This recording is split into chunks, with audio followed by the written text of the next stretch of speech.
What's up, guys? Welcome to Daily Driven Porsche.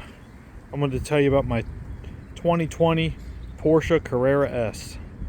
She's not much, but she's honest work. Handcrafted in the streets of Florida. We're running the Michelin Sport Cups. We've got the 22s in the rear, 21s in the front. Twin turbo whistling Dixie. The car is actually black PPF.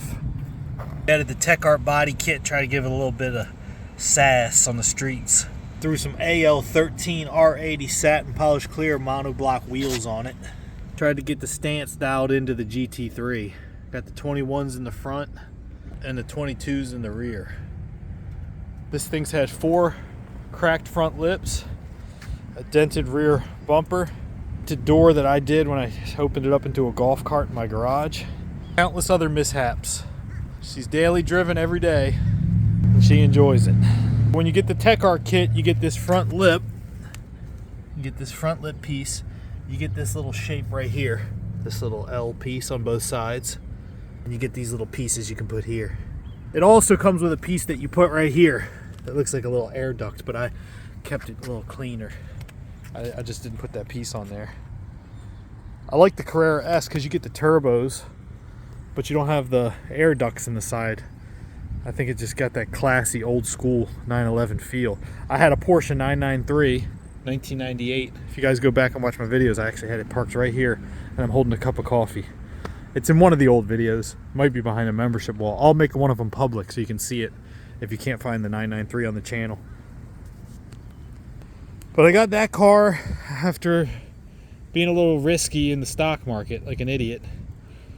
But I got this car after investing too. So I've never really went out and just got a ton of debt and bought a car. All the cars I've gotten have been after some type of positive gain, and I decided, you know what, I'm gonna live a little. I'm gonna let my hair down. So I drove a 2001 Toyota Corolla for most of my life. I was a diesel mechanic. I lived in Baltimore and I worked in Washington, D.C. from 2003 to about 2015.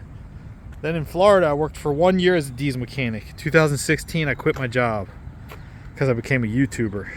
It's like, I wish I'm getting 1,000 views on these videos. I'm trying to get to that. I'm trying to get the channel going, so give me a subscription. No, so first thing I did was my wife and I had a little tiny house that we had bought when we moved to Florida. And we actually bought a home in Maryland. It was a townhouse in Baltimore on Frederick Road. And we sold that townhouse when they moved here. We all moved here. I came here first. I got a job as a diesel mechanic down in Fort Myers. I was living with my mom in Bradenton. If anyone knows where Bradenton to Fort Myers is, it's like a 3-hour drive, like back and forth every day. So I was doing that for like almost a month. And then the rest of my family moved down, my wife and my son. And then we lived in an apartment for a year in 2016. 2016, right around that time, we got a house. And it was the cheapest house we could find. It was like $120,000. And we were super excited. And I love that house still to this day. That's all you need is something simple and safe. So we had this nice house.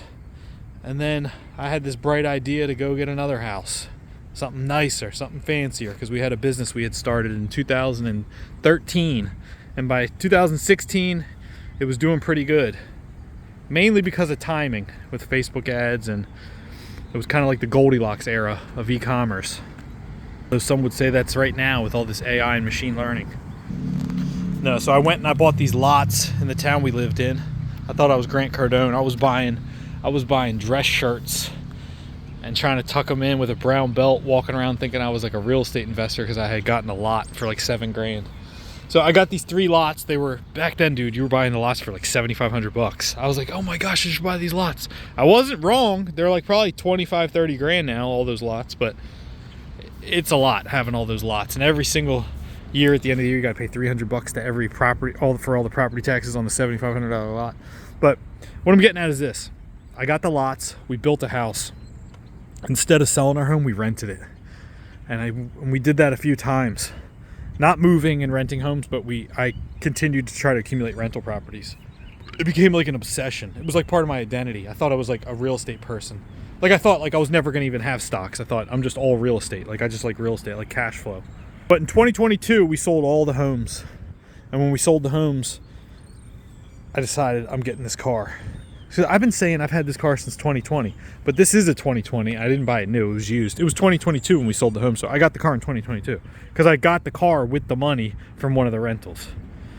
So what I'm getting at is I never really went out and earned the money and traded my time for the money to get these depreciating assets.